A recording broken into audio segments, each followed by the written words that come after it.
What happens when one of the most famous royals in the world walks onto a late-night stage and forgets that respect goes both ways? In just 36 seconds of one single comment, everything unravels. This is the story of how Prince Harry got himself kicked off Seth Meyers' show after a confrontation that left the audience gasping, the crew stunned, and the host with no choice but to pull the plug on what should have been a simple interview. It started like any other taping of Late Night with Seth Meyers. The audience was packed, the energy was high, and everyone was ready for what they expected to be a lighthearted conversation. Seth Meyers, known for his quick wit and genuine warmth, was preparing to welcome Prince Harry to the show. The guest was there to talk about his latest charitable projects, his life away from the royal family, and perhaps share a few laughs along the way. When Prince Harry walked out onto the stage, the crowd erupted. He waved, he smiled, he shook Seth's hand and took his seat. Everything seemed normal. Everything seemed fine. "Welcome to the show," Seth said, his smile wide and welcoming. "It's great to have you here." "Thanks for having me," Prince Harry replied, settling into his chair with what appeared to be casual confidence. Seth started with the easy questions. He asked about the weather, about how Harry was enjoying New York, about what he had been up to since arriving in the city. Prince Harry answered each question, but there was something in his tone. Something just slightly off. A hint of impatience, perhaps. A touch of arrogance that the audience couldn't quite put their finger on yet. "So, let's talk about your new initiative," Seth said, leaning forward with genuine interest. "You've been working with several organizations to help veterans transition back into civilian life. That's really incredible work." Prince Harry nodded. "Yes, well, it's something I'm passionate about. Having served myself, I understand what these men and women go through. Not everyone can relate to that kind of sacrifice." The way he said it made Seth pause. There was an edge there, a subtle implication that felt like it was directed at him. But Seth, ever the professional, smiled and continued. "Absolutely. And I think a lot of people respect that you're using your platform for good. Can you tell us more about what inspired you to focus on this particular cause?" "Well," Prince Harry said, crossing his legs and leaning back in a way that somehow seemed dismissive. "When you've lived the life I've lived, when you've seen what I've seen, you develop a sense of responsibility. Not everyone has that. Not everyone understands what it means to truly serve something bigger than themselves." The audience shifted in their seats. Seth's smile tightened, just a fraction. "Right," Seth said slowly. "I think a lot of people serve in their own ways, though. Teachers, healthcare workers, first responders." "Sure," Prince Harry interrupted, waving his hand as if brushing away the comment. "But there's service, and then there's service with a capital S. You know what I mean?" Seth blinked. The audience was quiet now, sensing the tension beginning to build. "I'm not sure I do," Seth said carefully. "Can you explain what you mean by that?" "What I mean," Prince Harry said, his tone growing more pointed, "is that some people talk about making a difference, and some people actually do it. Some people sit behind a desk and make jokes for a living, and some people put their lives on the line." The air in the studio seemed to freeze. Seth's expression remained calm, but his eyes had changed. The warmth was still there, but it was joined by something else now. Determination, perhaps. A refusal to let this slide. "Well," Seth said, his voice steady and measured, "I think humor and entertainment serve a purpose too, especially in difficult times. People need laughter. They need a break from the heaviness of the world. That's not nothing." Of course," Prince Harry said, but his tone suggested he didn't really believe it. "I'm sure what you do is very entertaining. But let's be honest, Seth. You're not exactly changing the world here, are you?" The audience gasped. Someone in the back row said, "Oh no!" loud enough for the microphones to pick up.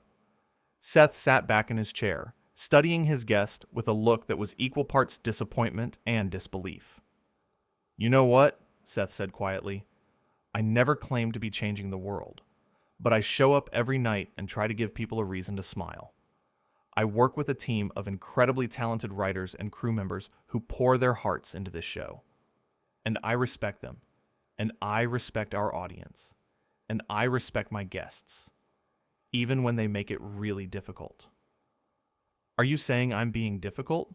Prince Harry asked, his eyebrows raised in mock surprise. "I'm saying you're being rude," Seth replied, his tone still calm, but firm. "And I'm trying to understand why." Prince Harry laughed, but it wasn't a friendly sound.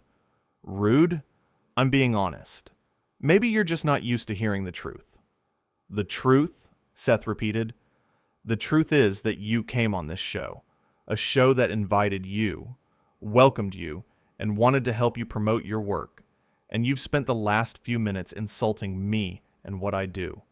So yeah, I'd say that's rude." "Oh, come on," Prince Harry said, rolling his eyes. "Don't be so sensitive. I'm just saying that there are levels to this. There's a hierarchy of importance, and sorry, but late-night comedy is not at the top." Seth leaned forward, his expression serious now. "You know what's interesting?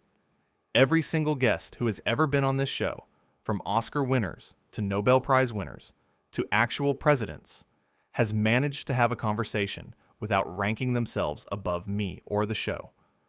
They understood that we're all just people trying to do good work in whatever way we can, but you walk in here and immediately start keeping score. That says a lot more about you than it does about me." "Please," Prince Harry scoffed. "Don't compare me to actors and politicians. What I do actually helps people. Real people with real problems." "And you think the people who watch this show aren't real?" Seth asked.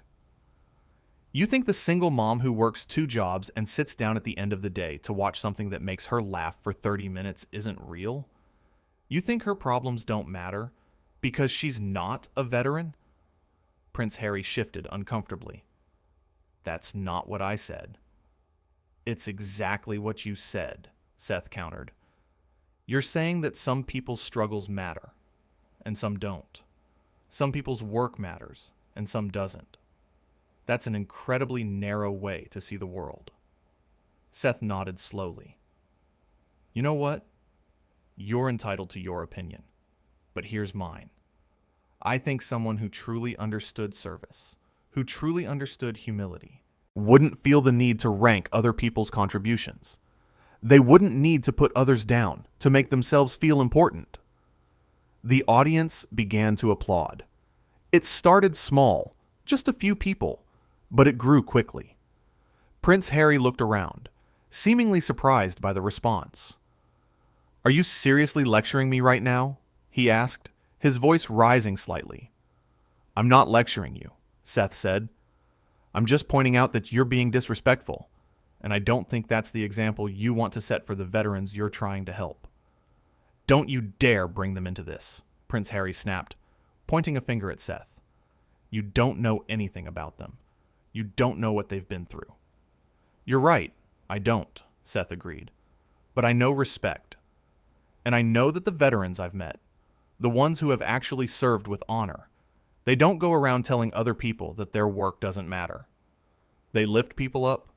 They don't tear them down." Prince Harry stood up suddenly, his face flushed. "I don't have to sit here and listen to this." "No, you don't," Seth said, standing up as well. "But before you go, let me ask you something. Did you really come here tonight to talk about your charity work? Or did you come here to feel superior?" "How dare you," Prince Harry said, his voice shaking with anger. "Do you have any idea who you're talking to?" "Yeah," Seth said simply. "I'm talking to someone who forgot that being royal doesn't mean you get to treat people however you want. Someone who confused privilege with purpose." The audience was completely silent now, watching the confrontation unfold with wide eyes. This had gone far beyond an awkward interview moment. This was personal. This was real. "You know what your problem is?" Prince Harry said, stepping closer to the desk. "You're jealous. You sit here every night in your little studio, talking about important people, interviewing important people, but you'll never be important yourself. You're just the middleman. You're just the guy who asks the questions. Seth didn't flinch. And you know what your problem is? You think that where you came from makes you better than everyone else. You think that your title gives you the right to look down on people who work just as hard as you do, who care just as much as you do, who contribute just as much as you do. But it doesn't. Your title doesn't make you a good person. Your actions do. And right now, your actions are showing everyone exactly who you really are. Prince Harry's jaw clenched. I've done more for charity, for veterans, for important causes than you ever will.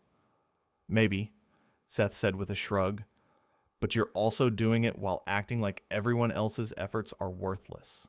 And that's not inspiring. That's not leadership. That's just ego. I'm not going to stand here and be insulted by someone like you, Prince Harry said, his voice dripping with disdain on the last two words. Someone like me? Seth repeated. You mean someone who works hard? Someone who treats people with respect? Someone who doesn't think they're better than everyone else just because of the family they were born into? I mean someone who is completely irrelevant, Prince Harry shot back. Someone who will be forgotten the moment their show gets canceled. Someone who doesn't matter. The audience booed. It was loud, immediate, and overwhelming. Prince Harry looked around, seemingly shocked that the crowd had turned on him so completely. Seth held up a hand, quieting them down. Here's what I find fascinating, Seth said, his voice measured and controlled. You came on this show needing us. You needed the platform. You needed the audience. You needed the exposure for your charity. But now that things aren't going your way, suddenly we're irrelevant? That's convenient. I don't need anything from you, Prince Harry insisted, but his voice wavered slightly. Then why are you here? Seth asked. Simply. Why did you accept the invitation? Why did you show up tonight if we're so beneath you? Prince Harry opened his mouth to respond, then closed it again. The audience watched, transfixed by the exchange. I'll tell you why, Seth continued, because despite what you're saying now, you know that connection matters. You know that reaching people matters. You know that every platform, every conversation, every moment where someone chooses to pay attention, that all of it matters. But the difference between us is that I respect the people who give me their time and attention. And you just see them as tools to boost your own image. You know what? Seth said, his voice calm again. I'm going to do something I rarely do. I'm going to end this interview right here. Not because you hurt my feelings, because honestly, I feel sorry for you, but because I respect my audience too much to make them sit through any more of this, and I respect myself too much to continue giving you a platform when all you want to do is use it to make yourself feel big by making others feel small. You're kicking me off? Prince Harry asked, his eyes widening in disbelief. Yes, Seth said firmly. I am. You can't do that, Prince Harry said, but his voice had lost some of its confidence. Actually, I can, Seth replied. This is my show. These are my people. This is my stage. And I get to decide who deserves to be on it. And right now, based on how you've behaved, based on how you've treated me, and disrespected everyone who works here, I'm deciding that you don't. Prince Harry stood there, frozen, as if he couldn't quite believe what was happening. The audience began to applaud again, louder this time, standing up one by one until the entire studio was on their feet, clapping for Seth. This is ridiculous, Prince Harry said, shaking his head.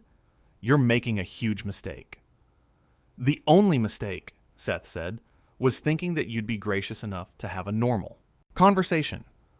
I invited you here to talk about your work, to share your message, to connect with people. Instead, you used this opportunity to insult me, to belittle what I do, and to act like you're above everyone in this room. That's not a guest. That's not even a decent person. I don't have to listen to this, Prince Harry said again, but he made no move to leave. Then don't. Seth said simply. The door is right there, but either way, this interview is over. Prince Harry looked around the studio one more time, as if searching for someone to back him up, someone to validate his behavior. But all he saw were the faces of the audience members, the crew, the staff, all of them looking at him with expressions that ranged from disappointment to outright disapproval. Fine, Prince Harry finally said. I didn't want to be here anyway. This show is beneath me. Clearly, Seth said dryly. That's been your message for the last 10 minutes.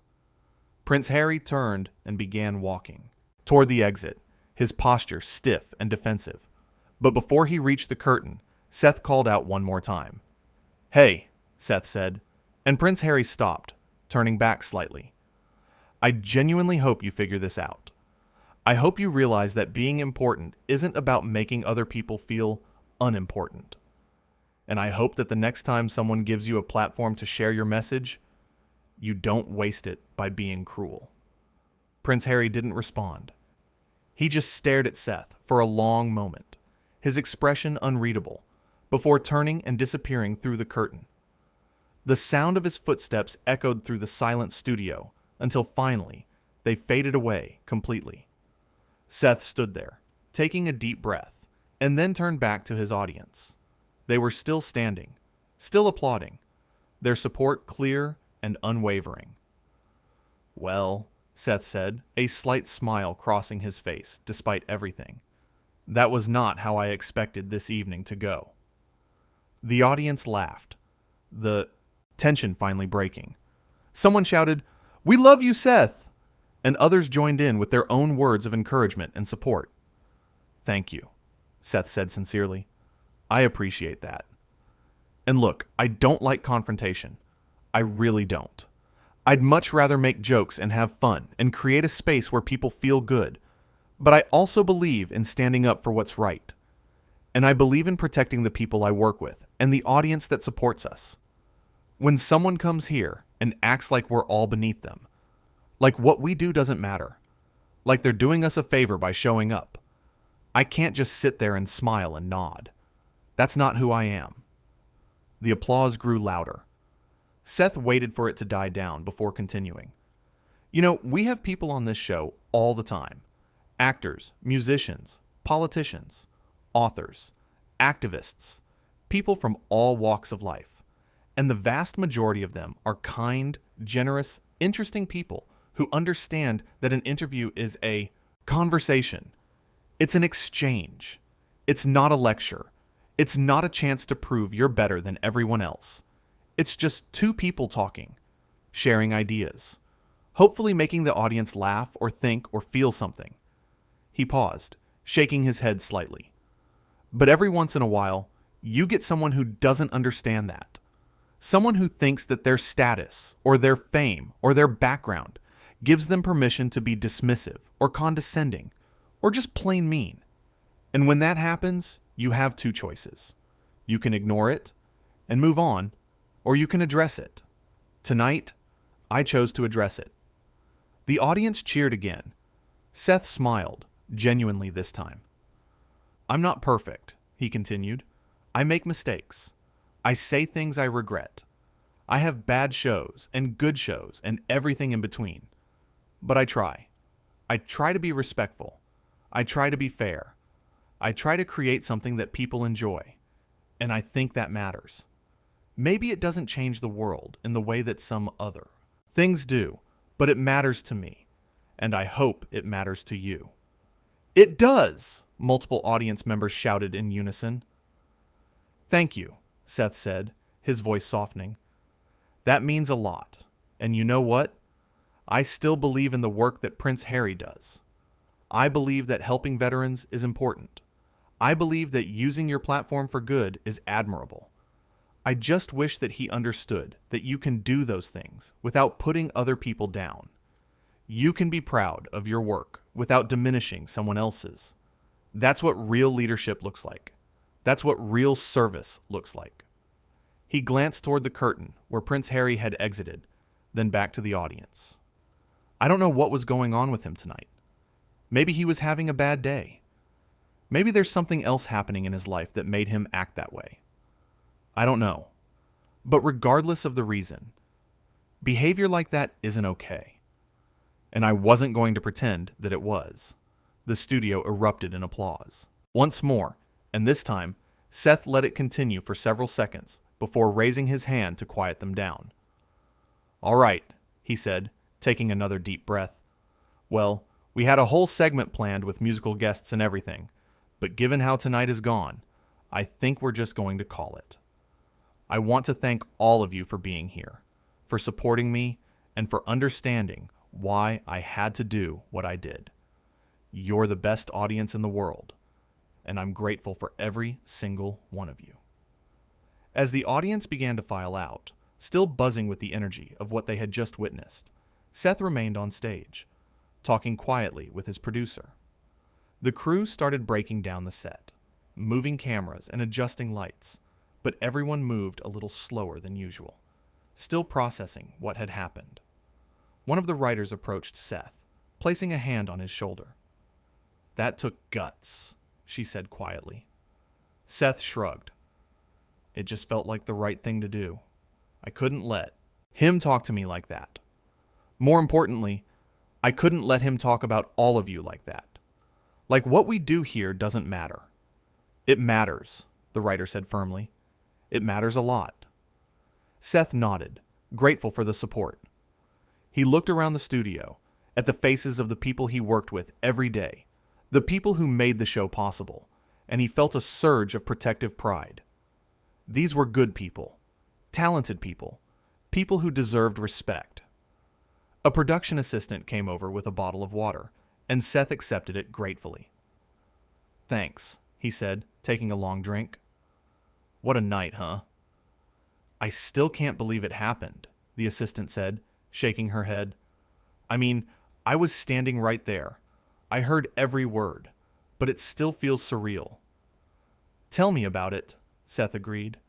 "I kept waiting for him to laugh and say he was joking, but he wasn't joking. He really believed everything he was saying." "Well, you handled it perfectly," the assistant said. "You were calm, you were clear, and you stood your ground. I think everyone here is proud of you." Seth smiled, touched by the sentiment. "I'm proud of all of us. This is a team, and when someone attacks one of us, they attack all of us." As the studio continued to empty, as the lights began to dim and the cameras were covered for the night, Seth took one last look around. This was his space. This was his show, and he had protected it. He had stood up for what he believed in, even when it was uncomfortable, even when it meant confrontation. Walking back to his dressing room, Seth thought about the interview, replaying the moments in his mind. He thought about the look on Prince Harry's face when he realized he was actually being asked to leave. The shock, the disbelief, the anger. But mostly, Seth thought about his audience. The way they had stood up for him, the way they had applauded, the way they had shown him that they understood what he was trying to do, what he was trying to protect. Inside his dressing room, Seth sat down heavily in his chair, suddenly feeling the weight of the evening. His phone was already buzzing with messages from friends and colleagues who had heard about what happened. Word traveled fast in the entertainment industry. He didn't respond to any of them yet. He just sat there, staring at his reflection in the mirror, and thought about respect, about dignity, about the importance of standing up for yourself and the people you care about. "You did the right thing," he said to his reflection, and he believed it. Whatever happened next, whatever fallout came from this evening, Seth knew he had made the right call. He had drawn a line. He had shown that kindness and respect weren't optional. They were essential. And he had proven that no amount of fame or status or royal lineage gave someone the right to treat others as lesser than. The show would go on. There would be other guests, other interviews, other nights. But this night, this moment, would be remembered. Not because of who was kicked off, but because of why. Because sometimes the most important thing you can do is stand up and say, "No, this isn't okay. You don't get to do this here. Seth stood up, grabbed his coat, and headed for the door. As he left the studio and stepped out into the New York night, he felt a sense of peace. He had been true to himself. He had been true to his values, and he had shown everyone watching that respect isn't negotiable. The city lights glittered around him as he walked to his car, the sounds of traffic and life filling the air. Tomorrow, there would be conversations about what happened. There would be debates and opinions, and probably a lot of attention. But tonight, Seth just wanted to go home. He had done his job, not just as a host, but as a person. And that, more than anything else, was what mattered.